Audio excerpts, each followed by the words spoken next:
Hello and welcome back to the channel. Tonight I'll be discussing Too Old to Die Young. This is a 2019 Amazon Studios release. This is a 10-part, 13-hour limited series.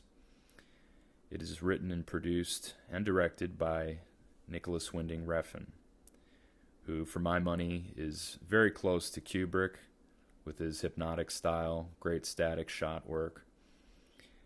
And the cool thing about this is that Amazon Studios cut the check, gave it to NWR, and gave him total creative control, which is great because I loved the movie Drive, Neon Demon, Only God Forgives was fine.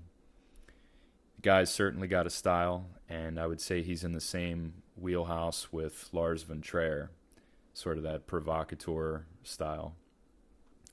So we have our cast here: Miles Teller, Jenna Malone, John Hawkes, and Nell Tiger Free. And these are just a few amongst many others in this show. Great performances all around. Basic rundown of the plot is we have a police officer, Miles Teller. His character, I believe, is called Martin, named Martin. He works for LA County Sheriff, and the show opens with him and his partner, and we see them on their shift, and we right away get the impression that these are not good cops. They're not good men. And the whole story with Miles Teller's character is that he's moonlighting as a hitman for LA crime lord. So he's doing that on the side as well as being a police officer. Then we have Jenna Malone's character, who is a woman that works for the district attorney, so she has access to files of killers and rapists and the worst. So she sort of is like a Dexter, where she has a guy that she's in cahoots with, played by John Hawkes. She dispatches him to go skip the justice system for these individuals. And then we have Nell Tiger Free, who is she plays the girlfriend of Miles Teller. And it's sort of a awkward scenario because she's underage, and she has a father played by Stephen Baldwin, he's a real nut in this show. But their storyline is pretty interesting. And then you have a cartel boss, a newly appointed cartel boss, who is moving back to Los Angeles to take over the remaining business there and settle a score. So this is sort of it's very similar to Magnolia and Crash. It's a Los Angeles drama with several storylines in that spiderweb kind of format.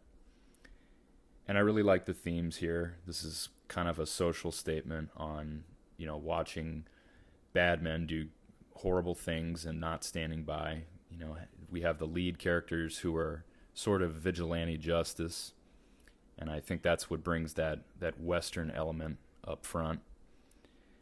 And it kind of brings attention to the fact that there are horrible people in this world that walk amongst us.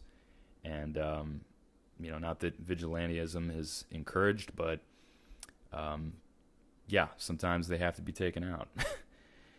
And I liked the theme of the polarity between men and women here. There's a really interesting dynamic threaded through this entire show.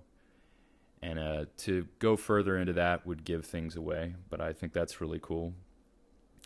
And episodes 2 and 5, in my opinion, are some of the strongest work I've ever seen from Nicholas Winding Refn. Just absolutely breathtaking cinematography and score and set pieces, just masterful work. So, like I said, this is pretty long. This isn't for anyone who is impatient, but it's well worth the watch, I think. The ending is slightly underwhelming, and for that, I would probably have to dock it a few points, but I would give it a 9 out of 10. This is really good. I think this is some of his strongest work yet, and if you've seen it, tell me what you think, and thank you for tuning in. Have a good night.